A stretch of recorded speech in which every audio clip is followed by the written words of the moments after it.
Hello, hello, hello, crossroads, witches, and other interesting magical beings.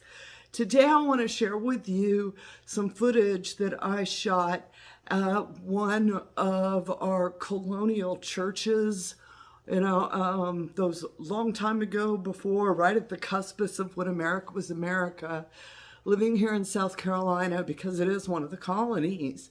And right outside of Charleston, we have some of the most beautiful ruins of history and some amazing graveyards with some spirit folk that tell the most wonderful stories if you just take a minute to listen to them.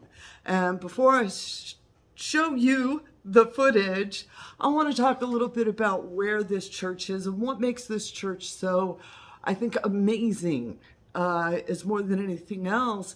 When I was reading its history, I was like, wow, those people were really committed, all right? First of all, it's called a church of ease. And in the 1700s, they had, of course, Charlestown had the big churches, Savannah had the big churches, and there was these little communities that were out in rural areas. And for them to, come 20 miles into town would have actually been like a 2-day trip, everything considered. So they created these smaller churches called churches of ease.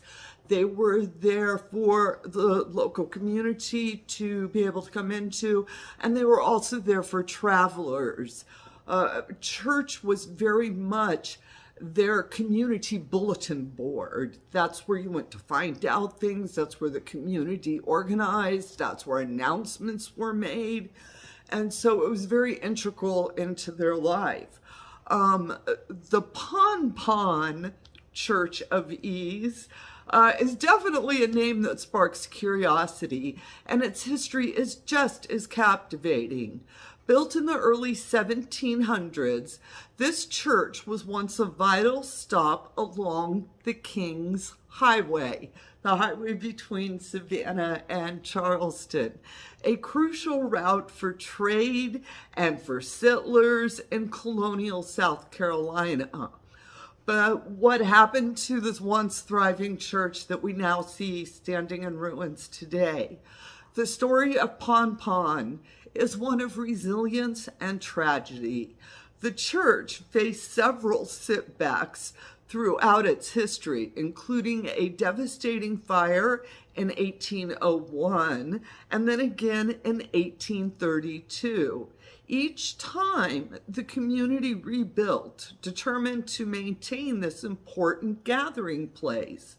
But by the end of the mid-19th century, the church fell into decline and was unable to withstand the challenges of the time, the shifting population, and the aftermath of the Civil War. What remains now are the silent witnesses of that turbulent past. Sturdy brick walls, partially overtaken by nature, standing as a testament to the perseverance of the people who once worshipped there. The ruins of Pon tell a story of a community that, despite numerous hardships, left a lasting mark on the landscape. And this is where today these ruins invite visitors to step back in time when life was harsh, but communities were deeply rooted in each other, and that this was a place where they could seek connection and at times refuge. Pon Church of Ease, where history speaks through the ruins, reminding us of the enduring spirit of those who came before. That was a little blurb I wrote, and it was just when I was writing it out, I was like, I don't do voiceovers or anything like that. So I thought I'd let you, now that you've got all those wonderful words in your head about Pon Church of Ease, enjoy the footage. And as always, thank you so much. If you enjoy my videos, please hit subscribe and please hit the like, and I'd love for you to have a comment. I also want to add a little note, because I'm sitting here editing this video, and there's something I realized I want to say that is very important when I am in these different graveyards and cemeteries is, one, I do not take anything out of these cemeteries, these graveyards. I am not in there getting dirt. I ain't in there getting bricks from a church or anything like that, all right? These are sites that need to be respected. We need to walk gently on them. We need to leave no trace. This is not for you to go running up there trying to get you a little bit of bag of dirt off of somebody's grave that you know nothing about. The spirit folks that I do work with, it's a relationship. At Pon, if I had got like a zing off of one of the graves, I would have wrote down all of the information on that I had on that. I would have gone home, Googled it, and started going down the rabbit hole of research and finding out more about that particular person. And then from there, I may, if I'm like really like, oh my God, there's like, the universe, I'm getting these signs, these signals, the wind is blowing right type thing.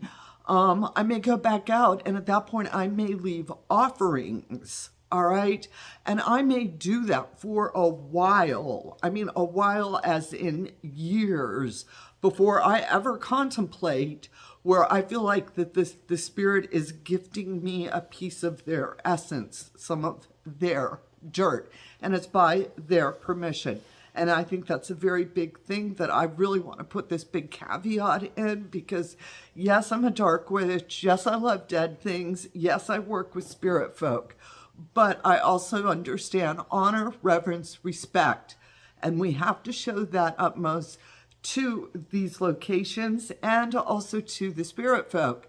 Don't be taking folks' dirt that you don't know nothing about, that you don't have a connection to, that you haven't worked with.